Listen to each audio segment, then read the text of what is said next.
రాత్రి భోజనం తర్వాత 10 నిమిషాలు వాకింగ్ చేయండి చాలు. ఎన్ని లాభాలు! భోజనం చేసిన వెంటనే నిద్రపోవడం సరైన పద్ధతి కాదని అంటున్నారు ఆరోగ్య నిపుణులు.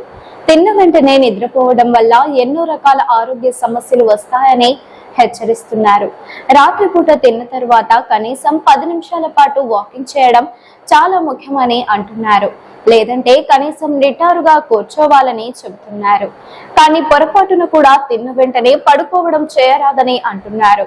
భోజనం తర్వాత కనీసం 100 అడుగుల కంటే ఎక్కువ నడవటం వల్ల ఆరోగ్యానికి అనేక లాభాలున్నాయని చెబుతున్నారు. అదేలాగో ఇప్పుడు తెలుసుకుందాం. భోజనం చేసిన తర్వాత కాసేపు వాకింగ్ చేయడం వల్ల రక్తంలో షుగర్ లెవెల్స్ పెరగకుండా ఉంటాయి.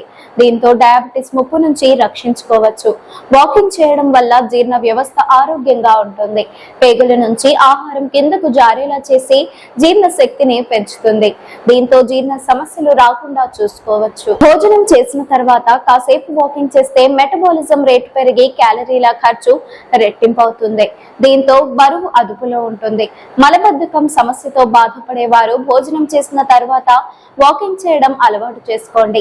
దీనివల్ల పేగులు ఆరోగ్యంగా ఉండి మలబద్ధకం సమస్య తగ్గుతుంది. ప్రతిరోజు భోజనం చేసిన తర్వాత వాకింగ్ చేస్తే గుండెకు రక్త ప్రసరణ మెరుగుపడుతుంది. దీంతో హృదయ సంబంధ సమస్యలు రాకుండా ఉంటాయి. భోజనం తర్వాత వాకింగ్ చేస్తే ఒత్తిడి తగ్గిపోయి మనసు ప్రశాంతంగా మారుతుంది. ఉల్లాసంగా ఉంటారు. మానసిక ఆరోగ్యం మెరుగుపడుతుంది. తిన్న తర్వాత వాకింగ్ చేస్తే రక్తంలోని కొలెస్ట్రాల్ కరిగిపోతుంది. దీంతో రక్తపోటు అదుపులో ఉంటుంది.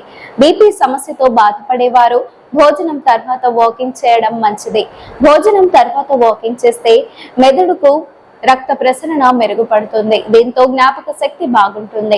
ఏకాగ్రత పెంచుకోవచ్చు. రాత్రి భోజనం తర్వాత కాసేపు వాకింగ్ చేయడం వల్ల బాడీ, మనసు ప్రశాంతంగా మారుతాయి. ఒత్తిడి తగ్గి మంచి నిద్ర పడుతుంది. నిద్రలేమితో బాధపడేవారు వాకింగ్ అలవాటు చేసుకోవడం మంచిది. ముఖ్యంగా డయాబెటిస్ ఉన్నవారు ఖచ్చితంగా అన్నం తిన్నాక వాకింగ్ చేయడం అలవాటు చేసుకోవాలని చెబుతున్నారు. ఈ వీడియో మీకు నచ్చినట్లయితే లైక్ చేయండి. మరిన్ని లేటెస్ట్ అప్డేట్స్ కోసం వెంటనే మన ఛానల్ ను సబ్స్క్రైబ్ చేయండి. మీరు ఎటువంటి అప్డేట్స్ గురించి తెలుసుకోవాలనుకుంటున్నారో కామెంట్ బాక్స్ లో కామెంట్ చేయండి.